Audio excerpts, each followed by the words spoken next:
પોણા 2 જેટલા હાઇડ્રોજન છે, થોડોક 0.25 હમણાં પછી ચલવી લેજો ને, આવતા હપ્તે ભરી દઈશું એવું કરીને. એવું ચાલે નહીં. મહેન્દ્રસિંહ ધોની વાળું જે મૂવી છે ને એમાં બતાવે છે માહી માર રહા હૈ, માહી માર રહા હૈ. ક્લાસમાં બધું પબ્લિક હુડ ભાગી ભાગીને થઈ સ્ટેડિયમ બાજુ જોવા ભેગું થઈ જાય છે ને, એમ અહીંયા સપાટી પર Na+, એટલા બધા વધારે છે કે Na+ ઓટોમેટિક Cl- ને શું કરે, પોતાની તરફ આકર્ષે. બિન તત્વયોગમિતીય ક્ષતિ. બરાબર, તત્વયોગમિતીય તો આપણું પતી ગયું. હવે બિન તત્વયોગ એટલે બેલેન્સમાં ના હોય એવું.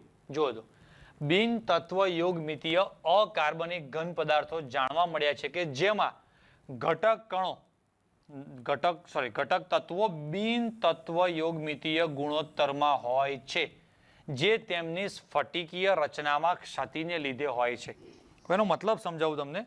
તમે લોકો છોકરાઓ 11th સ્ટાન્ડર્ડમાં 11માં હતા ત્યારે 11માં આપણે એક હાઇડ્રોજન ચેપ્ટર આવતું હતું. એમાં હાઇડ્રોજન ચેપ્ટરમાં અલગ અલગ પ્રકારના હાઇડ્રાઇડ હતા. એમાં આંતરાલીય હાઇડ્રાઇડ એવા હાઇડ્રાઇડનું નામ આવતું હતું. એમાં તમે કદાચ આવું કંઈક જોયું હશે,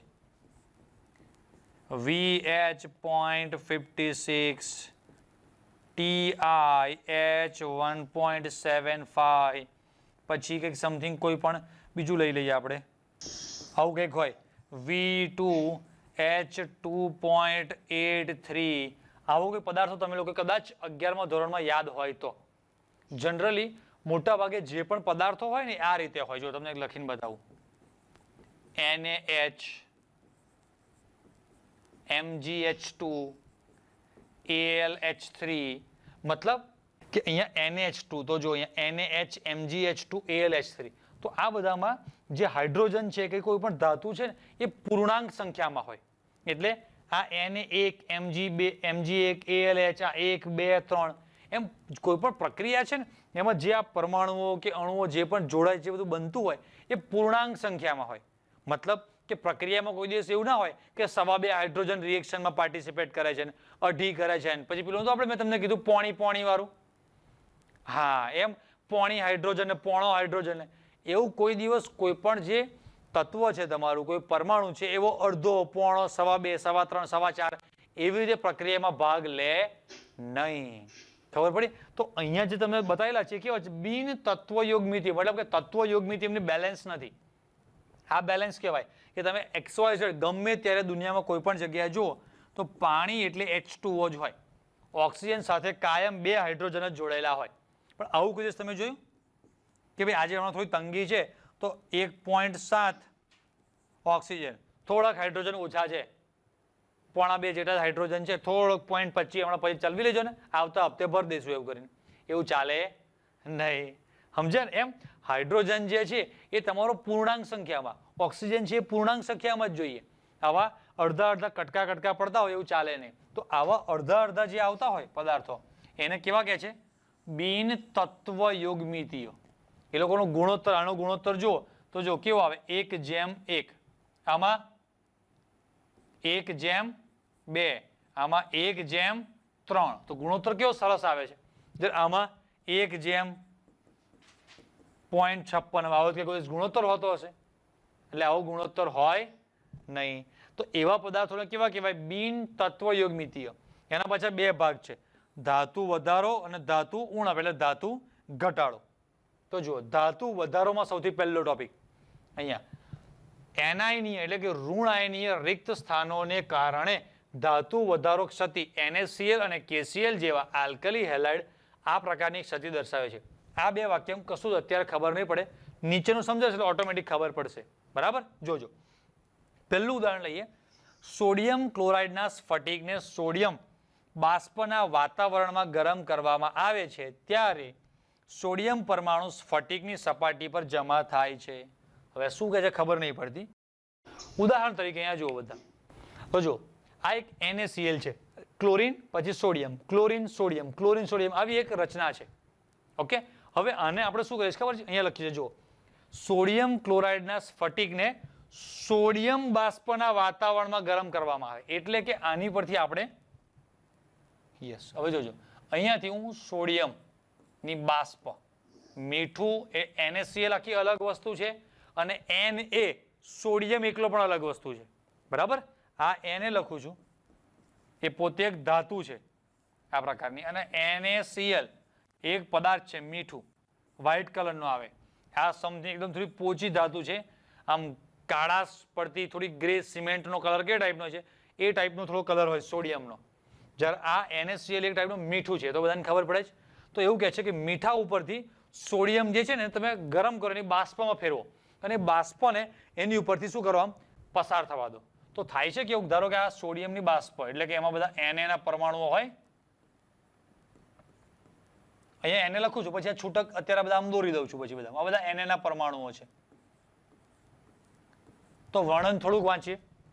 જ્યારે સોડિયમ ક્લોરાઇડ એટલે કે NaCl સ્ફટિકને સોડિયમ બાષ્પના વાતાવરણમાં શું કરવામાં આવે, ગરમ, એટલે કે સોડિયમ બાષ્પ છે, આ NaCl છે અને નીચેથી આપણે શું આપીએ છીએ એને ગરમી એટલે કે ગરમ કરવામાં આવે છે. એટલે નીચેથી ગરમ ના કરતા હોય, આ તો ખાલી સમજાવવા માટે માહિતી છે. આ એક દોરવાનો એક સ્ટાઇલ છે, ખાલી કેમેસ્ટ્રીમાં કોઈ બી જગ્યાએ તમે હીટ ઉષ્મા ગરમી આપતા એટલે આવી રીતે દોરેલું હોય, બરાબર. બાકી નીચેથી આમ ભડકો કરેલો હોય સ્ટવ પર એવું ના હોય. તો શું કહે છે, NaCl ના સ્ફટિકને એકદમ શાંતિથી એક એક શબ્દ સમજજો તો મગજમાં ઉતરશે. NaCl ના સ્ફટિકને સોડિયમ જે છે એની બાષ્પમાંથી શું કરવામાં પસાર કરે, ગરમ કરવામાં આવે ત્યારે સોડિયમ પરમાણુ એટલે જ્યાં ઉપરવાળા છે એની વાત કરે છે, સ્ફટિકની સપાટી પર જમા થાય છે. એક ઉદાહરણ આપીશ તો ખબર પડશે કે ઘણી બધી વાર આપણે એવું કરતા હોઈએ છીએ. આની જોડે એક્ઝેક્ટ મેચ નથી થતું, બટ સમજાવવા માટે કહું છું કે નાના છોકરાને પેલું આંખમાં લગાવવા માટે પેલી આમ મેસ આવે છે, ખબર છે, એ બનાવતા હોય છે. હા, એ ઘરે કેવી રીતે બનાવે, આંજણ કહેવાય એ. તો શું કરે, ઘરે સરસ થોડું પૈસાવાળું સારું ઘર, સુખી ઘર હોય તો સરસ ગાયનું ઘી ચોખ્ખું લઈ આવે કશેકથી, પછી એક સરસ કોટન એટલે કે ઊનનો એક સરસ આમ દીવો પેલું કરશે, બરાબર, કપાસ રૂનો, અને પછી એ જે દીવો થાય ને આમ દીવો સળગતો હોય એની પર વાડકી આમ ઊંધી રાખવાની થોડી ઊંચી. તો હવે જે દીવાની જે વરાળ આમ આમ ઉપર ઉપર જાય ધુમાડો, એ ધુમાડો પછી વાડકીમાં થોડો ટાઈમ અંદરની સાઈડ શું થઈ જાય, બધો જમા થઈ ગયો હોય, અને પછી એ મેસ લઈ એટલે કે આંજણ લઈ અને આમ આંખમાં લગાડતા હોય છે. આ રીતે આંજણ ઘરે દેશી ગામડામાં જૂના ટાઈમે બનાવતા હતા, નાના છોકરાઓને આંખો માટે ખૂબ સારું. તો હવે વાત આપણી એ ચાલે છે કે એ જે બાષ્પ સ્વરૂપે હતું, તમે આમ વાડકી મૂકો તો એ વાડકીની અંદર જે બ્લેક કાળા કાળા કલરનું જે જમા થઈ જાય છે એ આની જોડે કંઈક થોડુંક મેચ કરે છે. જુઓ, સોડિયમ બાષ્પના વાતાવરણમાં ગરમ કરવામાં આવે ત્યારે સોડિયમ પરમાણુ સ્ફટિકની સપાટી પર જમા થાય છે. એટલે અહીંયા આપણે સોડિયમ પરમાણુ સ્ફટિકની સપાટી પર, ઉદાહરણ તરીકે અહીંયા જે કલર છે ને વાદળી કલર લઈ લો એટલે આખો કલર થોડો જુદો પડે. આ બધા સોડિયમ પરમાણુઓ છે. અત્યારે હાલ એ બધા હવામાં છે, પછી ધીરે ધીરે સપાટી પર આ રીતે બધા સોડિયમ પરમાણુઓ જમા થવાના. એ તો જમા થાય જ.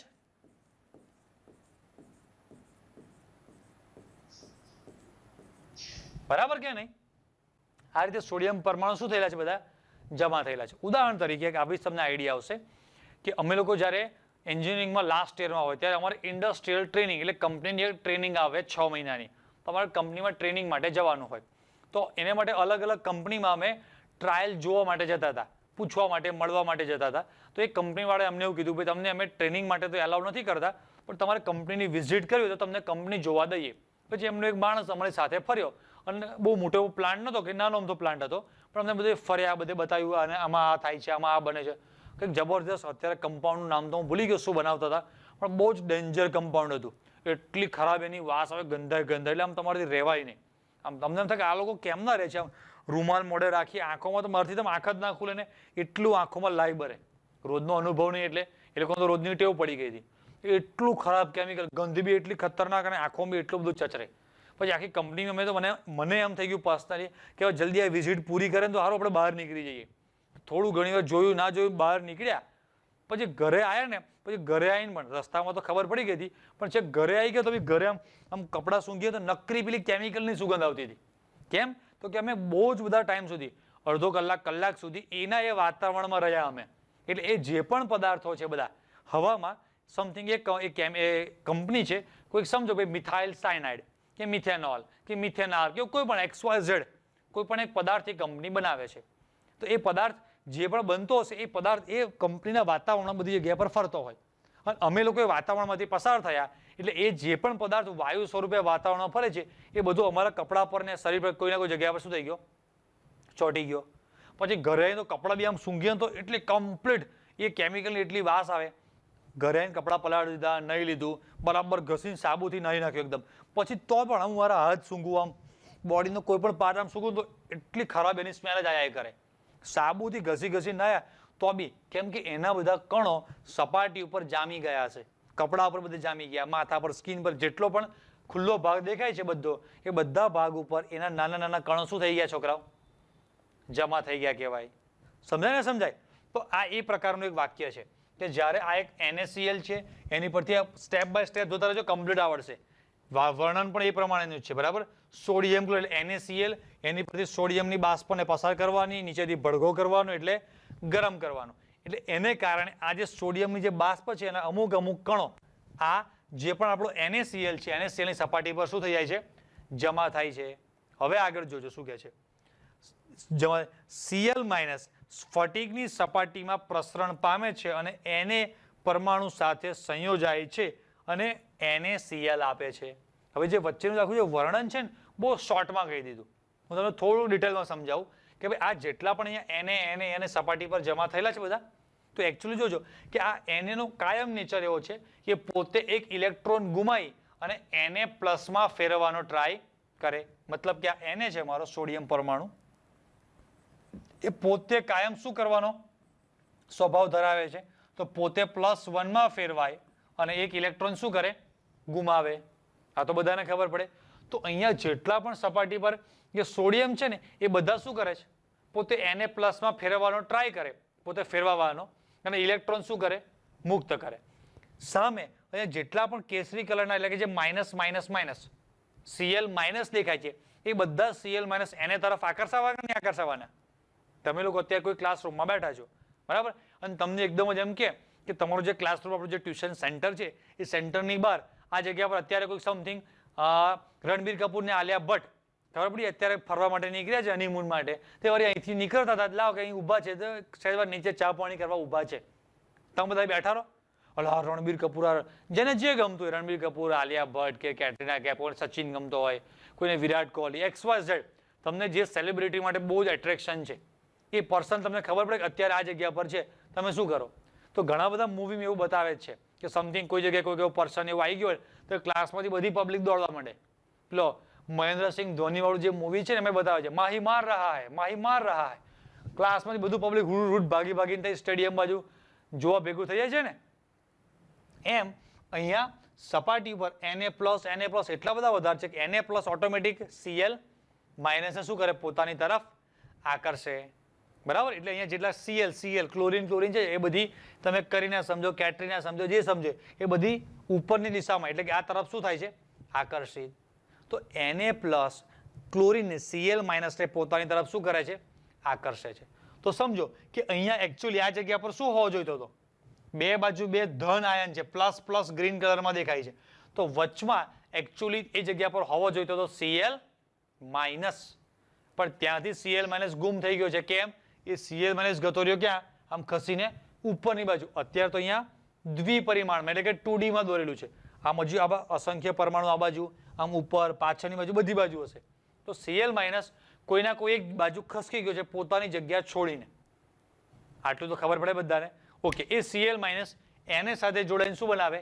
NaCl. વર્ણન શું છે? Cl- સ્ફટિકની સપાટીમાં પ્રસરણ પામે છે અને Na પરમાણુ સાથે સંયોજાય. આ Na જે એની સાથે સંયોજાય NaCl આપે છે. હવે Na પરમાણુ સાથે સંયોજાય તો એમનામ સંયોજાઈ શકે, એટલે કે બંધ બનાવી શકે નહીં. કેમ? તો કે Na ને પોતાને ફેરવાવું પડે Na+ અને એક ઇલેક્ટ્રોન શું કરવો પડે? ગુમાવવો પડે. તો Na ફેરવાયો Na+ ફેરવાયો હશે, એટલે જે Cl- સાથે જોડાઈને NaCl બનાવતો હશે. હવે એને જે એક ઇલેક્ટ્રોન ગુમાયો છે, એ એક ઇલેક્ટ્રોન શું કરશે? તો કે આ રીતે વચ્ચે જે ખાલી જગ્યા પડતી હશે ને, તમે આ જગ્યા જુઓ, અહીંયા ધન આયન, ઉપર એ ધન, આ બાજુ ધન, આ બાજુ ધન, નકરું ધન અપાકર્ષણ થાય. તો અપાકર્ષણને અટકાવવા માટે એકચ્યુઅલી ત્યાં હોવો જોઈતો તો કોણ? ક્લોરીન. પણ ક્લોરીન ખસકી ગયો, તો હવે એની જગ્યા પૂરવા માટે, અપાકર્ષણ ના થાય એના માટે ત્યાં કોણ બલિદાન આપે છે? E- એટલે કે ઇલેક્ટ્રોન, જે સોડિયમે ગુમાયો તો એ આ જગ્યા લઈ લે છે. આગળ વર્ણન જોજો શું કહે છે. આ સોડિયમ પરમાણુમાંથી જો આવ્યું મેં તમને કીધું Na+ આયન બનવાથી સોડિયમ પરમાણુમાંથી Na+ આયન બનવાથી ગુમાવાતા ઇલેક્ટ્રોનને લીધે બને છે. આ સોડિયમ પરમાણુમાંથી Na+ આયન બનવાથી ગુમાવાતા ઇલેક્ટ્રોનને લીધે બને છે. આ છૂટો પડેલો ઇલેક્ટ્રોન સ્ફટિકમાં પ્રસરે છે અને એનાયનીય સ્થાન એટલે કયું? ઋણ વાળું સ્થાન રોકી લે છે. એટલે વર્ણન સમજાય છે કે નહીં સમજાતું? જોયું ને કે આ જે છૂટો પડેલો ઇલેક્ટ્રોન છે સ્ફટિકમાં શું થાય છે? પ્રસરણ પામે. પ્રસરણ બિચારો જાય ક્યાં? તો કે ભાઈ એને જ્યાં ખાલી જગ્યા મળે એવી કોઈ જગ્યા હોય ત્યાં શું થાય? ગોઠવાઈ જાય. એનાયનીય સ્થાન રોકી લે છે. આ સ્ફટિકમય પરમાણુમાંથી સોરી આ સોડિયમ પરમાણુમાંથી સોડિયમ જો તો સર કલર બદલું અહીંયા. આ સોડિયમ પરમાણુમાંથી Na+ આયન બનવાથી ગુમાવાતા ઇલેક્ટ્રોનને લીધે બને છે. આ છૂટો પડે સોરી આ એકનું એક વાક્ય ફરી રિપીટ થયું. છૂટો પડેલો ઇલેક્ટ્રોન સ્ફટિકમાં પ્રસરે છે અને એનાયનીય સ્થાન રોકી લે છે. તેને પરિણામે સ્ફટિક હવે સોડિયમનો વધારો ધરાવે છે. આ એક વાક્ય છે ટીક કરો.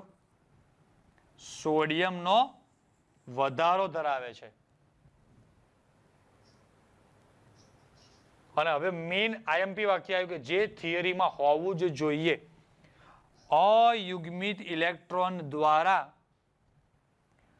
રોકાયેલ એનાયનીય સ્થાનોને F કેન્દ્ર જર્મન શબ્દ છે ફાર્બિઝેટર એટલે કે રંગીન કેન્દ્ર માટે કહે છે. F કેન્દ્ર એટલે કે આપણું છોકરાવા F કેન્દ્ર કયું? તો F કેન્દ્ર એટલે આ વચ્ચે જે જગ્યા એકચ્યુઅલીમાં હોવો જોઈએ તો Cl- પણ એ Cl- ત્યાંથી ખસકી જાય છે. એ જગ્યા પર જોડાઈ જાય છે કોણ? એટલે કોણ ગોઠવાઈ ગયો? ઇલેક્ટ્રોન. એ ઇલેક્ટ્રોન જે જગ્યાએ ગોઠવાઈ ગયો એ જગ્યાને શું કહેવાય? આ નામ યાદ રાખવાનું છે. F કેન્દ્ર. તે NaCl ના સ્ફટિકને આપણે MCQ ટીક કરાવો લખી રાખો બાજુમાં. પીળો રંગ આપે છે. સમજાવું છું કેવી રીતે પીળો. ચલો હવે તમે કહેશો કે પીળો રંગ આપે છે એટલે શું? પાછો પીળો રંગ એટલે કેવો રંગ હોય? તો જોજો તમે લોકો છોકરા પેલું ગાંગડા હોય મીઠવા હોય છે તમે જોયેલું હશે ને. ગાંગડો જેવું મતલબ એકદમ દરેલું નહીં આખું મીઠું અને આખું મીઠું કહેવાય. તો એ આખું મીઠું થોડા ટાઈમ સુધી મૂકી રાખીએ આપણે હવામાં ખુલ્લું ડબ્બામાં ગમે તેમ. એ થોડા ટાઈમ સુધી એ મીઠું જો મૂકી રાખેલું હોય ને તો ધીરો થોડો આછો એની પર પીળાશ પડતો કલર આવી જાય છે. એ તમે કોક વાર જોયું હશે.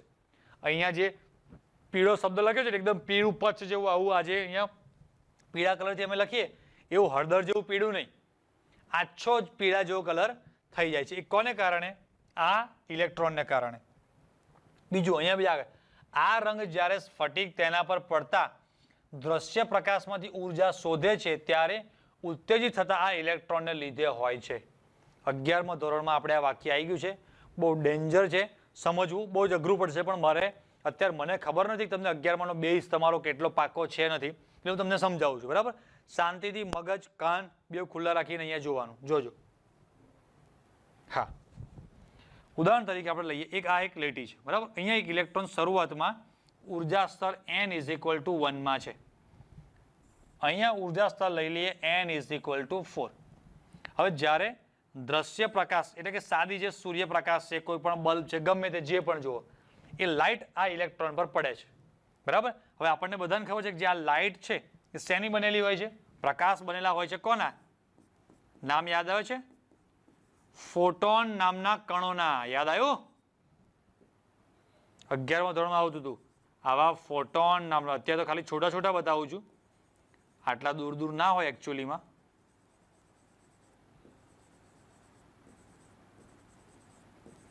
આવા સમજો ને. હવે બહુ ઉર્જાવાળા હોય એની ઉર્જા જે છે આપણે hν કહીએ છીએ. તો જોજો અહીંયાથી આ ઇલેક્ટ્રોન ઉર્જા મેળવી નીચા ઉર્જા સ્તરમાંથી ઊંચા ઉર્જા સ્તરમાં ગયો એટલે કે આપણે ઉર્જા લખીએ +hν. એટલે હવે ઇલેક્ટ્રોન પહોંચ્યો અહીંયા. પણ સાયન્સ એવું કહે છે કે ઇલેક્ટ્રોન જ્યારે નીચા ઉર્જા સ્તરમાંથી ઉર્જાને શોષી નીચામાંથી ઊંચા ઉર્જા સ્તરમાં જાય છે પણ તે લાંબો ટાઈમ સુધી સ્થિર રહી શકે નહીં. ત્યાં એની સ્થિરતા બહુ ઓછી હોય એટલે તરત શું કરે એ ઇલેક્ટ્રોન ઉર્જા ગુમાવી અને પોતાની મૂળ સ્થિતિમાં આવવાનો ટ્રાય કરે. જ્યારે પણ ઇલેક્ટ્રોનની ઉર્જા વધે ને એટલે સ્થિરતા ઘટે, એટલે ઉર્જા વધવી જોઈએ નહીં. પણ સૂર્યપ્રકાશમાંથી કશાકમાંથી ઉર્જા આવી છે તો ઇલેક્ટ્રોને ઉર્જા શું કરી? સ્વીકારી. એટલે ઓબ્વિયસ છે કે ઉર્જા સ્વીકારે છે એટલે ઇલેક્ટ્રોન નીચા ઉર્જા સ્તરમાંથી ઊંચા ઉર્જા સ્તરમાં પહોંચ્યો. ઉર્જા હોય તો થાય ને. ત્યારે એક જોક્સ વચ્ચે યાદ આવે એટલે કહી દો. એક જગ્યાએ કોઈ ઘરે રાત્રે લગભગ 9-10 વાગે સાધુ મહાત્મા આમ ખખડાયું, ખટખટ કરી. પછી દરવાજો ખુલ્યો એટલે પેલા સાધુ મહાત્માએ કીધું મને બહુ જ ભૂખ લાગી છે, મને કશું ખાવા આપશો? કે આવો આવો કે સાધુ સંત અમારા ઘર કઈથી? એમ કે સાધુ સંતને ઘરમાં બેસાડ્યા, જમવા આપ્યું, જમી રહ્યા. એ જમતા હતા ને ત્યારે એક વસ્તુ છે, એમણે જે પેલી આમ કરીને અહીંયા જે ખભે ટીંગાડે એક પેલી જોડી જેવું કહેવાય, એ આમ ખીતી આમ દિવાલે ટીંગાડેલું આમ લટકાડેલું હતું. અને એમાં કંઈક કોકે કશું કંઈક કોઈના ઘરે કશું વધ્યું હશે, કંઈક ગરી વસ્તુ, કંઈક મતલબ સ્વીટ જેવી કંઈક આઈટમ હશે કે અંદર એમાં પોટલીમાં મૂકેલી હશે. અને ત્યાંથી એક ઉંદરડું છે ને આમથી વારે ઘડે જા કરે અને પેલી પોટલી આવે છે કૂદકો મારી ઉછળ કરે. એટલી ખીતી આમ પેલા ખીટા ઉપર મતલબ કે ખીલ્લા ઉપર એટલે ઊંચું પેલી પોટલી લટકાડી હતી ને તો પેલું ઉંદર નીચેથી કૂદકો મારીને છેક ત્યાં સુધી પહોંચે, છેક નીચેથી કૂદકો મારીને છેક ત્યાં સુધી પહોંચી જાય. એટલે ઘરવાળા બી જોઈ રહેલા, પેલા સાધુ મહાત્માએ જોઈ રહ્યા કે યાર આવડું નાનું ઉંદેડું અહીંથી છે આટલો બધો કૂદકો મારી છે, આટલે ઊંચે જાય, અહીંથી કૂદકો મારી પાછું આટલે બધે ઉલરે છે. સાધુ મહાત્મા કશું બોલ્યા નહીં. બરાબર, ખાલી એટલું કીધું કે એમાં પેલો પ્રસાદ ચેક કર્યો એટલે કદાચ ઉંદેડું કૂદતું હશે. પછી જમી રહ્યા બમી રહ્યા પછી સાધુ મહાત્મા કીધું કે હું રજા લઉં. કે ના આજે આરામ કરીને નીકળો. કે ના. પછી બહુ ફોર્સ કર્યો એટલે સાધુ મહાત્મા ત્યાં રાત રોકાઈ ગયા, આરામ કરી વહેલી સવારે એમનામ નીકળતા હતા. કશું કોઈને કહેવું નથી, હું મારી રીતે નીકળી જાઉં. કે એકદમ ત્યાં પેલા ઘર ધણી જે બી હતા એ જાગ્યા પેલા ભાઈ કે સાધુ મહાત્મા આજે અમને કીધું સેવાનો મોકો નહીં આપો કે એમનામ જતા રહો છો? કે ના સાધુ તો ચલતા ભલા, કે એક રાત તમે મને આશરો આપ્યો બહુ થઈ ગયું કે છે. તો કે ના કે કશુંક તો બસ સેવા આપો. કે ના તમે મારી આજ રાતે આખી રાત સેવા કરી, મને જમવા આપ્યું, સુડાયો, મારે તમને કશુંક આપવાનું હોય ને તો કે અમારે કશું જોતું નથી. કે ના તમારે ભલે જોતું ના જોતું હોય પણ કાલ રાતે કે જે જગ્યાએ ઉંદેડું કુદાકૂદ કરતું હતું ને જે ખીતીએ, કે હા તો નીચે ખોદજો. કે સારું, બસ એટલું કહી અને સાધુ મહાત્મા નીકળી ગયા. પેલા ભાઈ તો હવાર મંડી પડ્યો તો ખોદવા, જોયું તો નીચે આટલો બધો પેલો સોનાના સિક્કા ભરેલો ગળો નીકળ્યો આખો મોટો. પેલા ભાઈ તો કાઢ લીધો અને ચમક્યો કે સાધુ મહાત્મા ખાલી એક રાત જમાડીઓમાં આપણને આટલું બધું આપીને જતા રહ્યા. પેલો ભાઈ તો પાછળ ઘોડો લઈ અને પેલા સાધુ મહાત્માને મળવા ગયો અને કીધું કે તમને કેમ નહીં ખબર પડી તે મોટો સોનાનો ગળો દાટેલો છે? સાધુ મહાત્મા કે તો મને ખબર પડી ગઈ. કે તમે મને કહો કે તમને ખબર કેમ નહીં પડી? કે જો ભાઈ પૈસા વગર માણસ કૂદે નહીં. કે ખબર પડે એને પૈસાનું જો બેકઅપ હોય ને તો જ માણસ એટલો ઊંચો હવામાં ઉલરી શકે. એટલે કે પેલું ઉંદરડું એટલું ઉલરતું હતું ને આમ કરીને એટલે કે મને સમજણ પડી ગઈ કે નીચે પૈસા છે. એટલે કે સાદી ભાષામાં કહે તો માણસ પૈસા હોય ને તો જ હવામાં બહુ ઉડે. એમાં પૈસા નીચે દાટેલા હશે એને બેકઅપ છે ને તો જ ઉલરી શકે છે. એટલે મને લાગ્યું કે ત્યાં પૈસા દાટેલા છે. એમાં તો એક જોક્સ જેવી ખાલી વાર્તા હતી. એમ અહીંયા ઇલેક્ટ્રોન જે છે એ નીચેથી ઉલરીને છે ઉપર જાય છે, ઉલરીને એમના જઈ શકવાનો છે નહીં. શું કરશે તો જશે? એ ઇલેક્ટ્રોન ઉર્જા સ્વીકારે કોઈના કોઈ જગ્યાએથી, બરાબર, ઉર્જા મેળવે તો જ ઇલેક્ટ્રોન નીચા ઉર્જા સ્તરમાંથી ક્યાં જઈ શકે? ઊંચા. પણ ત્યાં એ લાંબો ટાઈમ સુધી સ્થિર રહી શકે નહીં. તો પાછો પોતાની મૂળ અવસ્થામાં આવવાનો ટ્રાય કરશે. તો પાછો પોતાની મૂળ અવસ્થામાં એને આવવું હોય તો શું કરવું પડે? તો કે એ ઇલેક્ટ્રોનને પાછો મૂળ અવસ્થામાં આવવા માટે ઉર્જા શું કરવી પડે? ગુમાવવી પડે. આ h nu એટલે ખબર પડશે ને, h nu એટલે ઉર્જા થાય. આપણે 11મા ધોરણમાં આવ્યું હતું. નીચેથી ઊંચા એટલે કે નીચા ઉર્જા સ્તરમાંથી ઉપર જવા તો વેલ્યુ કેવી આપી છે? અહીંયા પ્લસમાં મૂલ્ય લીધું છે. એટલી ને એટલી ઉર્જા ગુમાવે તો ઇલેક્ટ્રોન ઊંચા સ્તરમાંથી નીચામાં આવે. આટલું ખબર પડી બધાને? હવે જોજો આ જે ન્યુ છે છોકરાઓ, હા એને શું કહેવાય? શું કહેવાય? h nu. આવું સૂત્ર આવતું હતું, new is equal to c upon lambda, એટલે કે તરંગ લંબાઈ. સમજાય કે ના સમજ્યા? હા, તો જો અહીંયા આ જે પણ આપણું ન્યુ નું મૂલ્ય છે new is equal to c upon lambda. અને લેમ્બડા એટલે છોકરા શું? તરંગ લંબાઈ. લેમ્બડા એટલે શું કહેવાય? તરંગ લંબાઈ. તો મારો કહેવાનો મતલબ એવો છે કે આ ઇલેક્ટ્રોન જે પણ ઉર્જા ગુમાવે છે ને એ ઉર્જાની તરંગ લંબાઈ જે પણ છે એ કોઈના કોઈ કલર સાથે શું કરતી હોય? મેચ કરતી હોય. એટલે આપણને એ કલર દેખાય. થોડુંક ડિટેલ બધું 11th સ્ટાન્ડર્ડનું મારે તમને આ બધું ભણાવવું પડશે કે આપણે અત્યારે હાલમાં જે પણ ક્લાસરૂમમાં કે જે પણ રૂમમાં બેઠા હોય ત્યાં બધા જ અંદર અહીંયા બધા તરંગો હોય કે ના હોય? અહીંયા આપણા આ ક્લાસરૂમમાં ભાઈ એરટેલના છે, વોડાફોન છે, જીઓ છે, કે પછી રેડિયોના, એફએમના, બધાના આની અંદર વિદ્યુત ચુંબકીય તરંગો બધા અહીંયા ફરતા હશે, પણ આપણને દેખાતા નથી. કેમ? તો કે ભગવાને આપણી આંખો એવી બનાવી છે કે માત્ર દ્રશ્ય પ્રકાશ, એટલે કે જે દ્રશ્યવાળો વર્ણપટ છે અમુક રેન્જનો, જેને આપણે વિગ્બ્યોર, જાનીવાલી પિન્નારા એવું કહીએ છીએ, જે મેઘધનુષના રંગના કલર છે, તો એ જે આખું જે છે બસ એટલા વિસ્તારની જ તરંગ લંબાઈવાળા જે પણ હોય એને એ તરંગોને જોઈ શકે. બાકીના એક્સરે છે, એક્સરે આપણને દેખાય નહીં. બીજા માઇક્રોવેવ આવે, માઇક્રો તરંગો, એ પણ આપણને દેખાય નહીં. ખબર પડે ને આપણે એમ? આ બધા જે તરંગો છે આપણને દેખાતા નથી, પણ અહીંયા તો કેવું થાય છે કે ઇલેક્ટ્રોન જે ઉર્જા ગુમાવે છે, હા, એમાં જે તરંગ લંબાઈ છે એ તરંગ લંબાઈ જો આપણી આંખ જોઈ શકે એવી કોઈ તરંગ લંબાઈ સાથે મેચ થતી હોય, તો એવા કોઈ કલર સાથે મેચ થતી હોય એટલે આપણને એ પ્રકારના કલર દેખાય. હવે સમજાય કે ના સમજાય કે આપણને કલર બધા કેવી રીતે દેખાય છે? એની આખી આ પ્રોસેસ છે. તો જોજો અહીંયા વર્ણન જે હતું એ આપણું આ રંગ જ્યારે પરફેક્ટ આખું વાક્ય સમજાશે. સ્ફટિક તેના પર પડતા દ્રશ્ય પ્રકાશમાંથી ઉર્જા શોધે એટલે કે મેળવે ત્યારે ઉત્તેજિત થતા આ ઇલેક્ટ્રોનને લીધે હોય છે. સમજાય? તેવી જ રીતે LiCl ના સ્ફટિકમાં લિથિયમનો ધાતુ વધારો આછો ગુલાબી, એટલે આ ટીક કરવાની છે. LiCl હોય તો આછો ગુલાબી ટીક કરો. KCl હોય તો KCl માં, એટલે સોરી LiCl માં લિથિયમનો વધારો તો આછો ગુલાબી. KCl માં પોટેશિયમનો વધારો થાય એટલે કેવો કલર દેખાય છે? જાંબલી અથવા તો નીલવર્ણી. હવે બીજું ઉદાહરણ આમાં જ ધાતુ વધારો ઉણપ જે આંતરાલીય સ્થાનો પરના વધારાના ધન આયનને કારણે હોય છે. ફરીથી ધાતુ વધારો ઉણપ જે આંતરાલીય સ્થાનો પરના, આંતરાલીય સ્થાન એટલે અંદરના આંતરાલીય સ્થાનો પરના વધારાના ધન આયનને કારણે હોય છે. ઉદાહરણ તરીકે ઝિંક ઓક્સાઇડ ઓરડાના તાપમાને, ટીક કરો, MCQ આવશે. ઝિંક ઓક્સાઇડ એટલે શું કહેવાય છોકરાઓ? ZnO. અહીંયા લખેલું છે આવ્યું. એને ઓરડાના તાપમાને ગરમ કરવા, સોરી એટલે ઓરડાના તાપમાને, સોરી એનો રંગ કેવો છે? સફેદ. હવે જો એને ગરમ કરવામાં આવે તો એમાં રહેલો ઓક્સિજન જે છે છોકરાઓ શું થાય છે? ઉડી જાય છે. અને હવે કેવા કલરનો બની જાય? એ પોતે પીળા રંગમાં ફેરવાય છે. આવું થવાનું કારણ શું? તો આ રહ્યું કે ભાઈ જે ZnO ની રચના હોય છોકરાઓ, એમાં તમે ગરમ કરો તો Zn તો ધાતુ છે પણ ઓક્સિજન તો વાયુ છે, એટલે વચ્ચે વચ્ચેથી અમુક ઓક્સિજનના પરમાણુ શું થઈ જાય? બધા ઉડી જાય, ઉડી જાય, ઉડી જાય, ઉડી જાય. તો હવે વચ્ચે જે જગ્યાઓ ખાલી પડી એને કારણે એ હવે કેવા રંગમાં ફેરવાઈ જાય છે? પીળા રંગમાં ફેરવાય છે. સમજાય કે ના સમજાય? હવે અહીંયા જબરદસ્ત લખેલું છે, જોજો. ZnO ગરમ કરતા Zn પોતે ફેરવો Zn2+ માં. આ ઓક્સિજન જે એને શું કર્યો? ગુમાયો. અને આ જે બે ઇલેક્ટ્રોન છે એને લઈને જ કેવો કલર દેખાય છોકરાઓ? પીળો કલર. હવે જોજો આગળ. હવે સ્ફટિકમાં ઝિંકનો શું થયો? વધારો. શું થયો? વધારો. ઝિંક એકચ્યુઅલી આપણે નવા ઉમેર્યા નથી, ખબર પડી કે ના પડી? પણ ઓક્સિજન શું થઈ ગયા? ઉડી ગયા. એક બેસ્ટ એક્ઝામ્પલ આપીશ, પરફેક્ટ ખબર પડશે. જૂના ટાઈમ પર બહુ જ આજથી 200, 500, 1000, 2000 વર્ષ પહેલા, બરાબર, જે જન્મતા હતા બાળકમાં બાબો ને બેબી એટલે કે બોય અને ગર્લ, એ જે છે એનો ગુણોત્તર સેમ રહેતો હતો, લગભગ સરખું રહે.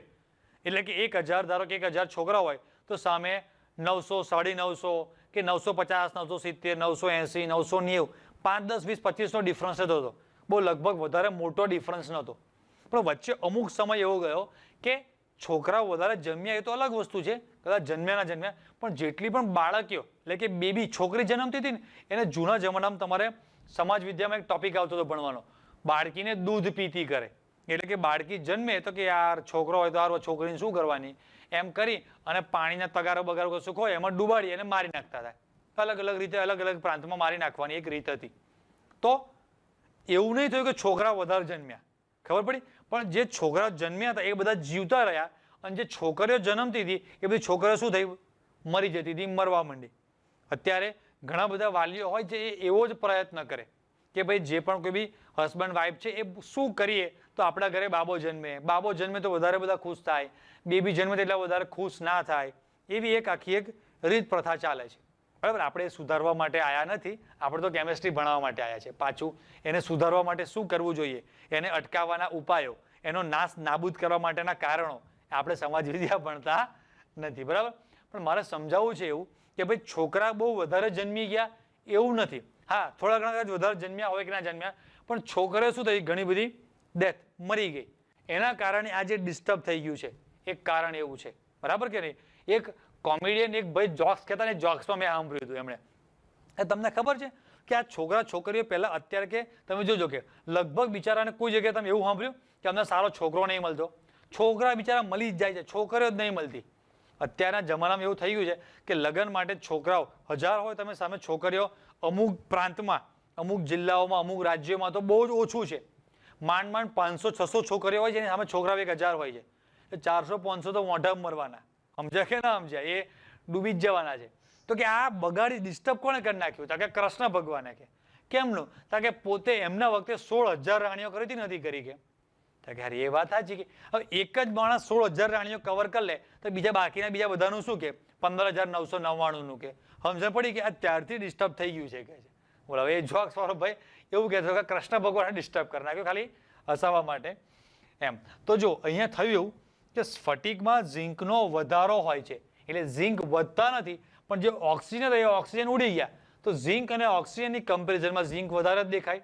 બરાબર, એનું સૂત્ર આ એક સૂત્ર ટીક કરી રાખો, આવું લખેલું છે Zn પછી 1 + XO, એટલે કે જો ઓક્સિજન 1 હોય તો એની સામે Zn 1 વત્તા સમથિંગ કંઈક થોડુંક વધારાનું છે. એ X એટલે આપણે મૂલ્ય આપેલા નથી, દરેક વખતે અલગ અલગ હોય. બરાબર, વધારાના Zn2+ આયન આંતરાલીય સ્થાન તરફ ખસે છે અને ઇલેક્ટ્રોન પડોશી નજીકના આંતરાલીય સ્થાનો તરફ ખસે છે. એટલે વચ્ચે વચ્ચે જ્યાં જ્યાંથી ઓક્સિજન બધા ઉડી ગયા તે જગ્યાઓ, ખાલી જગ્યાઓ પૂરવા માટે Zn2+ અને ઇલેક્ટ્રોન સામે સામે Zn2+ અપાકર્ષણ ના થાય એટલે વચમાં કોણ આવી જાય? ઇલેક્ટ્રોન. બરાબર, તો એ રીતે આખી ગોઠવણ થઈ જાય છે. હવે નામ પરથી જ ખબર પડશે કે ધાતુ ઉણપ એટલે કે જે ધાતુ હશે એ અધાતુ, એટલે કે આપણે જોઈએ તો સાદી ભાષામાં કહીએ તો ઋણ આયન કરતા ઓછા હશે. એવા ઘણા ઘન પદાર્થો છે કે જેમને તેમના તત્વ યોગમિતીય સંગઠન મુજબના બનાવવા મુશ્કેલ છે અને તે તત્વ યોગમિતીય પ્રમાણ કરતા ઓછા પ્રમાણમાં ધાતુ આયન ધરાવે છે.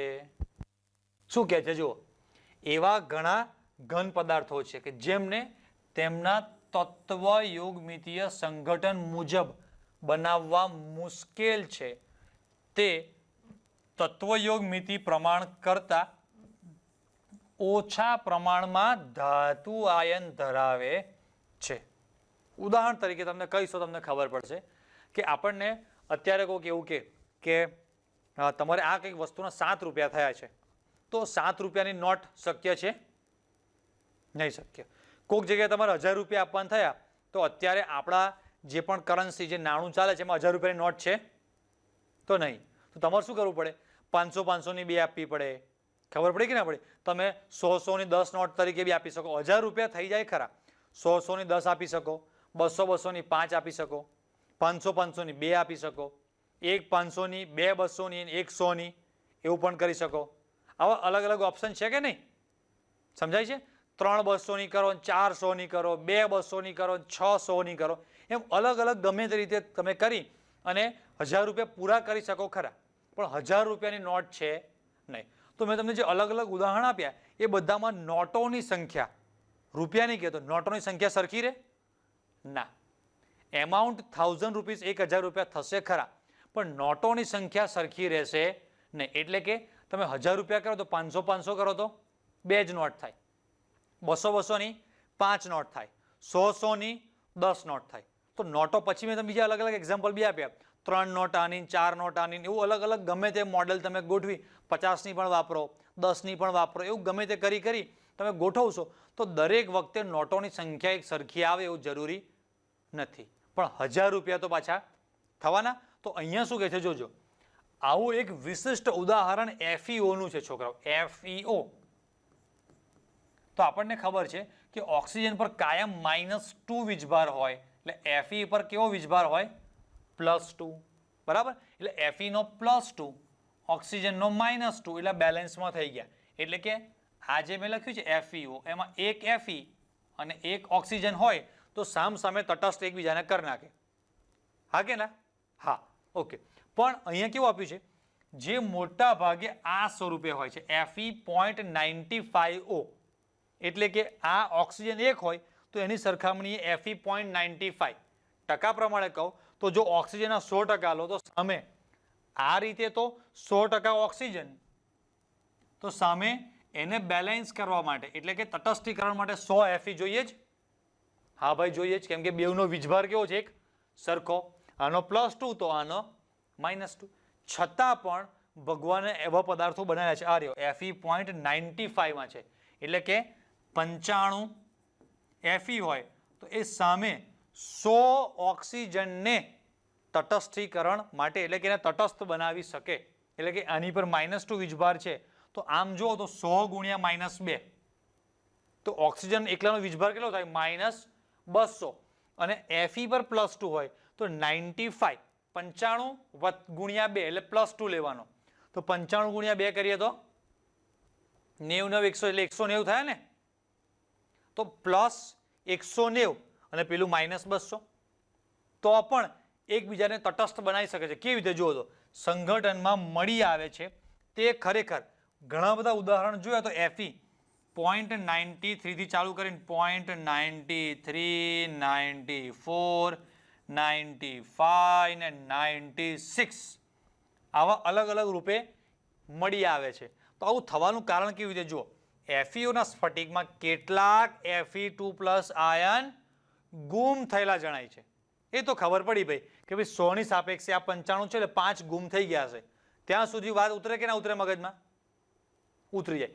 પણ તો બેલેન્સ કેમનું થાય? તેમના લીધે થયેલ ધન ભારનો ઘટાડો જરૂરી સંખ્યામાં Fe3+ આયનની હાજરીને લીધે સરભર બેલેન્સ થઈ જાય છે. अभी एक एग्जाम्पल लेंगे तब पता चलेगा. हाँ, एक उदाहरण લઈએ આપણે. ઉદાહરણમાં ધારો કે મારે 10 રૂપિયા કરવા છે, તો રૂપિયાના સિક્કા લઈએ તો 1 1 1 1 1 1 1 કેટલા થાય? 1 2 3 4 5 6 7 8 9 ને 10. બરાબર? રાઈટ? 10 થયા. હવે મારે 10 ને બદલે મારે એક સિક્કો 2 રૂપિયાનો લઉં. 1 2 3 4 5 6 7 8 એક સિક્કો લઈ લીધો મેં 2 રૂપિયાનો. તો આમાં નંબર ઓફ કોઇન્સ એટલે 10 સિક્કા થયા. અને આમાં કેટલા થયા? 9 સિક્કા. કેમ ભાઈ? કેમ કે આમાં એક સિક્કો કેવો છે? 2 રૂપિયા વાળો. તો આમાં સિક્કાની સંખ્યા ઓછી થાય, પણ બેવમાં ટોટલ કરીએ તો પૈસા તો એટલે કે રૂપિયા કેટલા થાય છે બેવના? 10 રૂપિયા. બરાબર કે નહીં? હજુ હું એવું કરું કે રૂપિયાના કેટલા ખબર છે? 6 જ સિક્કા લઉં અને બીજા 2 સિક્કા 2 રૂપિયાના લઈ લો, એટલે સિક્કા ટોટલ થશે 8 સિક્કા, પણ પૈસા કેટલા એટલે રૂપિયા કેટલા થવાના? 10 રૂપિયા. સમજાય? કેમ કે અમુક સિક્કા 1 રૂપીઝને બદલે 2 રૂપીઝ વાળા છે. એમ ધારો કે આપણી પાસે 1 2 અને 3 ઓક્સિજન છે -2 વીજભાર વાળા, તો એને બેલેન્સ કરવા માટે સામે 3 Fe2+ જોઈએ. Fe2+, Fe2+, Fe2+, O2- O2- O2-.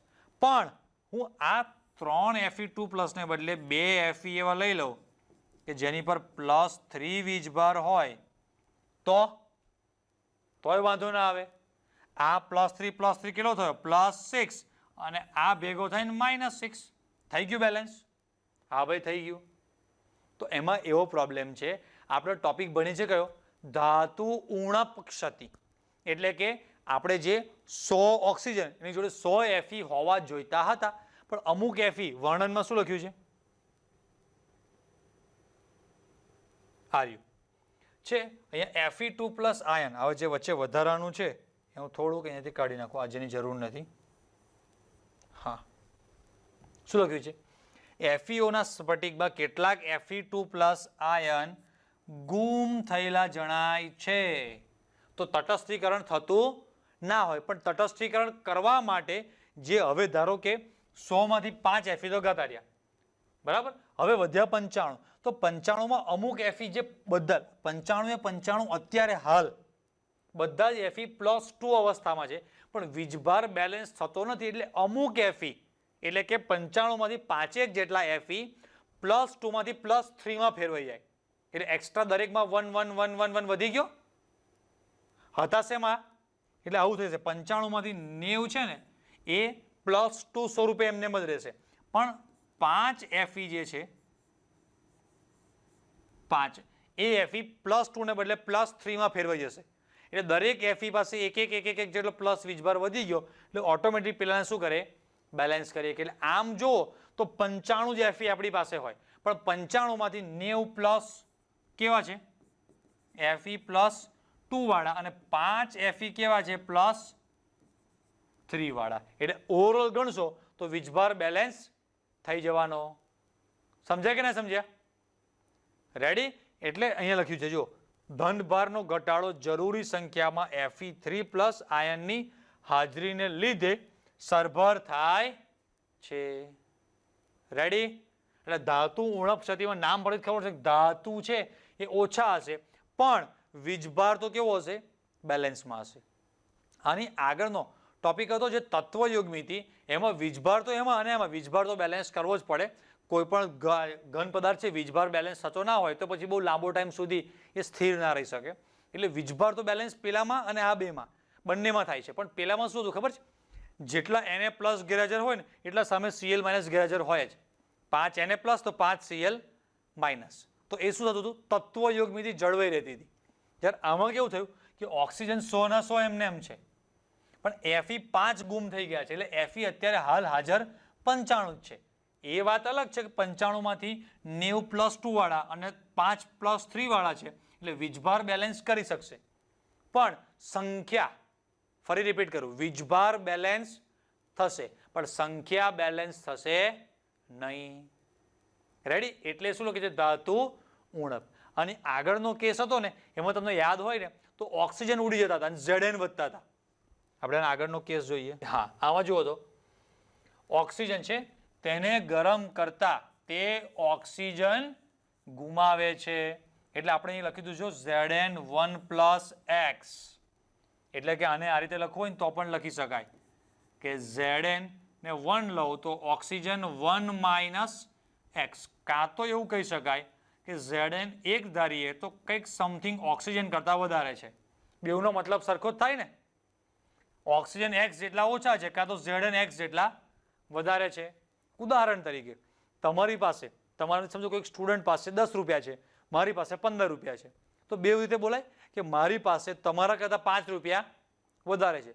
કાં તો એવું કહી શકાય કે તમારી પાસે મારા કરતાં 5 રૂપિયા ઓછા છે. મતલબ બેવનો સેમ જ થાય. બરાબર? એમ આમાં શું હતું કે ઓક્સિજન ઉડી જતા હતા એટલે વધારાના Zn વધતા હતા. તો ટોપિક શું હતો? ધાતુ વધારાવાળો ટોપિક હતો આપણો. જ્યારે અહીંયા શું આવ્યું? ધાતુ ઉણપ વાળો. રેડી? બધાને ખબર પડે? ઓકે. તો ધાતુમાં જે તત્વયુગ્મિતિ, બિન તત્વયુગ્મિતિ, ક્ષતિવાળો આખો ભાગ હતો, આપણે ક્ષતિવાળો ભાગ પૂરો કર્યો અહીંયા. ઓકે.